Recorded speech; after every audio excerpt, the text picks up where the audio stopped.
இப்போ புரியுதா மக்களே? லைவ் எப்படி இருக்கு? சூப்பரா இருக்கா பார்க்கறதுக்கு. ஒரு வெங்காயமும் இல்ல. என்ன நடந்துச்சு லைவ்ல? அது டிஸ்கஸ் பண்ண போறோம். அது மட்டும் இல்லாம நாமினேஷன் யார் யாரெல்லாம் வந்திருக்காங்க, அந்த டைம்ல என்னென்னலாம் பிரச்சனை நடந்துச்சு அப்படின்றத பத்தி தான் பேச போறோம். ஸோ வீடியோக்குள்ள போறதுக்கு முன்னாடி சேனலுக்கு புதுசா இருந்தீங்கன்னா கண்டிப்பா சப்ஸ்கிரைப் பண்ணிக்கோங்க. வீடியோ மறக்காம ஒரு லைக் பண்ணிக்கோங்க. இப்போ நம்ம வீடியோக்குள்ள கண்டிப்பா போகலாம். ஸோ இன்னைக்கு காலையில இருந்தே கண்டென்ட் வந்து ரொம்ப ட்ரைங்க. ஒண்ணுமே இல்ல. சரியா? 3 கண்டென்ட் தான். பார்வதி, விக்ரம். அது சும்மா ஒரு சப்ப ஃபைட்டு. நீ உத்தமனா நான் உத்தமனா அப்படின்ற மாதிரியான ஒரு ஃபைட்டு. 2 பேருமே வந்து பார்த்தீங்கன்னா சண்டை போட்டுக்கிட்டாங்க. சரி நீ கேமராக்கார நடிக்கிற, நான் கேமராக்கார நடிக்கிறேன் அப்படின்ற மாதிரி அங்கிட்டு ஒரு பக்கம். இங்கிட்டு வந்து பார்த்தீங்கன்னா பார்வதி வந்து ஒரு விஷயத்த ரொம்ப ஸ்ட்ராங்காகவே சொல்கிறாங்க. நீ கேமரா கான்ஷியஸ் அப்படின்னு சொல்லிட்டு. அடுத்து நம்ம விக்ரம் வந்து பார்த்தீங்கன்னா நான் கேமரா கான்ஷியஸ் தான், நான் நின்னப்ப நீ என்ன தள்ளி விட்டு நின்ன பாரு, அப்போ நீ யாரு, அப்போ நீ என்ன, திவாகர் ஒன்னால தான் போனார் அப்படின்றாங்க. திவாகர் ஒன்னால தான் போனார் அப்படின்ற மாதிரி திருப்பி மாற்றி மாற்றி அடையாளப்படுத்திட்டு இருக்காங்க. சரியா? ஏன்னா திவாகர் போனதுக்கான மெயின் காரணம் இன்னொன்று பார்வதின்னு சொல்ல முடியாது. திவாகருக்கு ஓட்ஸ் இருந்துச்சு, அது ஒரு அரசியல், அதை நீங்கள் வந்து திருப்பி பேச வேண்டாம். பட் இருந்தாலும் உள்ள பூச்சிக்கெல்லாம் கொடுக்கு முளைக்கும் அப்படின்ற மாதிரி அவர் சவால் விடுவார். விக்ரம் நீ நாமினேஷனுக்கு வா, நானும் நீ வந்தால் யாரை ஓட்டுன்னு ஜெயிக்கலான்ட்டு. இப்போ விக்ரம் வந்து முன்னாடி போயிட்டான், திவாகர் வெளியே வந்துட்டார். அதுதான் நிலைமை. சரியா? ஸோ இப்போ திவாகர் வந்து நான் இன்ஃப்ளூயன்ஸில் சில விஷயங்கள் பண்ணேன் அப்படின்றத பார்வதியை ஒத்துக்கிறாங்க. இருந்தது, அது இல்லாமல் இல்லை. இவரோட இன்ஃப்ளூயன்ஸ் அவங்களும் பண்ணாங்க, அவங்களோட இன்ஃப்ளூயன்ஸ் இவரும் பண்ணார் அப்படிங்கிறத நம்ம ஒத்துக்கிட்டு தான் அவன் 2 பேரும் பண்ணது. ஸோ திவாகர் ஒரு வகையில் போனதுக்கான ஒரு காரணம் அப்படிங்கிறது பார்வதி ஒரு காரணம் தான். மற்றபடி அவருக்கு ஏகப்பட்ட காரணம் இருக்குது, ஒரு அரசியல் இருக்குது அப்படிங்கிறது பார்க்க முடியுது. ஓகே, ஸோ இது ஒரு பக்கம் நடந்துச்சுங்க.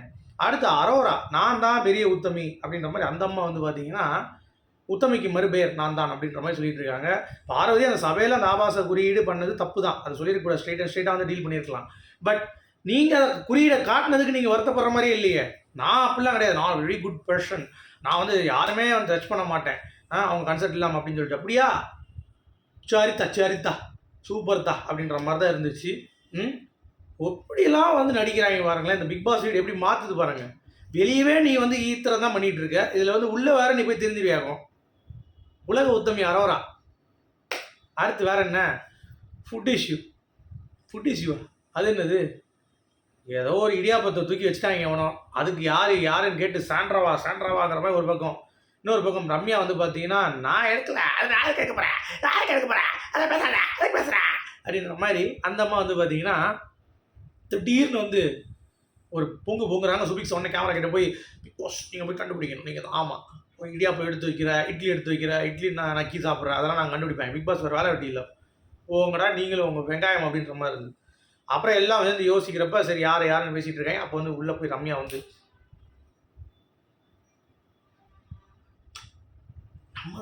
அப்படின்ற மாதிரி சொல்லிட்டு வெளியே வந்து பார்த்தீங்கன்னா ஓகேவா அப்படின்ற மாதிரி சப்பரி நான் அழுதுட்டு இருந்தேன். அப்போ வந்து இடியாப்பம் போட்டேன், அழுது வந்துருச்சு. உடனே வந்து பார்த்தீங்கன்னா அங்கே வச்சுட்டு போயிட்டேன் அப்படின்ற மாதிரி அந்த அம்மா. இது ஒரு பிரச்சனை. உடனே food issue. Thank you big boss, Ramya தான். ஸோ விக்ஸ் ஆமாம் இதுதான் லைவில் பயங்கரம். அடுத்து நாமினேஷன் முடிவுகள் வந்துவிட்டன. 13 பேர் நாமினேட் ஆகிருக்காங்க. 13 பேரா? இதே சொல்கிற? ஆமாங்க. ஸோ 2 பேர் மிஸ்ஸிங். யாரும் தெரியுமா? அரோகரா. என்ன சொல்ற நீ, என்ன சொல்ற? எஸ், வியானா, நீ காதல் மைனா. 2 பேரும் வந்து வெளியே, எஃப்சியும் கிடையாது. ஸோ மிச்சம் எல்லாரும் உள்ளே இருப்பாங்க. ஸோ இப்போ ஒரிஜினல் ஓட் பேங்க் என்ன அப்படிங்கிறது கண்டிப்பாக தெரிந்துவிடும், யார் எந்தெந்த லெவலில் இருக்காங்க அப்படின்னு சொல்லிட்டு. ஸோ ஓகே, ஸோ நாமினேஷன்ஸில் எல்லாம் வந்திருக்காங்க.